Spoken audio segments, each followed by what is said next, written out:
প্রিয় ভিউয়ার্স, আসসালামু আলাইকুম। আশা করি সবাই ভালো আছেন।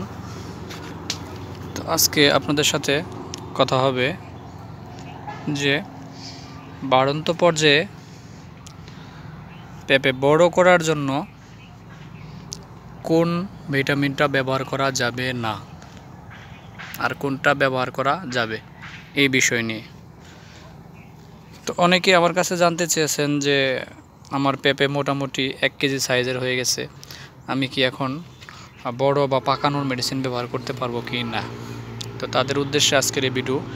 এটা সম্পূর্ণরূপে করা যাবে না, কারণ হচ্ছে এখন আমার সামনে যে পেঁপেগুলো দেখতে পাচ্ছেন, আপনারা যদি দেখেন, দেখেন এটা কিন্তু এখনও ম্যাচিউর হয় নাই।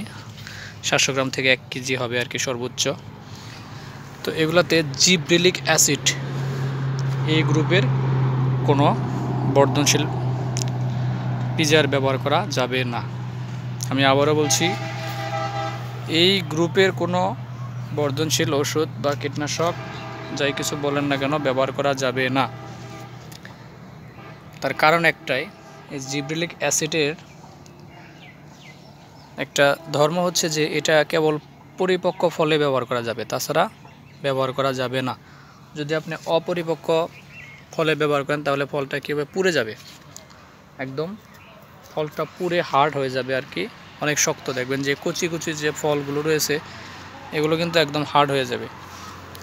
তো এই জাতীয় যে ফলগুলো আপনারা দেখতে পাচ্ছেন আর কি, এগুলাতে কোনো জিব্রেলিক অ্যাসিড গ্রুপের বর্ধনশীল ওষুধ দেওয়া যাবে না। কারণ অনেকে অতি লাভের আশায় বা অতি দ্রুত পেঁপে পাকানোর জন্য এই গ্রুপের বর্ধনশীল ঔষধ ব্যবহার করে থাকেন। তো তারা ভুলেও এই কাজটা করবেন না, কারণ পেঁপে কিন্তু লাভজনক একটা ফসল। তো একটু ভুলের কারণে যদি দেখা যায় যে সেই লাভটা আপনাদের না আসে তাহলে কিন্তু শেষ। কারণ প্রচুর খরচ, পেঁপেতে অনেক খরচ, আবার লাভের পরিমাণটাও বেশি। তো এই কারণে এই জিব্রেলিক অ্যাসিডটা আপনারা ব্যবহার করবেন না। এটা ব্যবহার করতে পারেন কখন, যখন আপনারা পেঁপেটা ধরেন একদম ম্যাচিউর হয়েছে আর কি, প্রায় 1.5 থেকে 2 কেজি প্লাস এরকম পেঁপে যখন হবে তখন আপনারা এটা মাত্রা অনুযায়ী ব্যবহার করতে পারেন। কিন্তু এখন যে বয়স বা গাছের ফলের যে কোয়ালিটি, কোনো ক্রমেই এটা ব্যবহার করা যাবে না।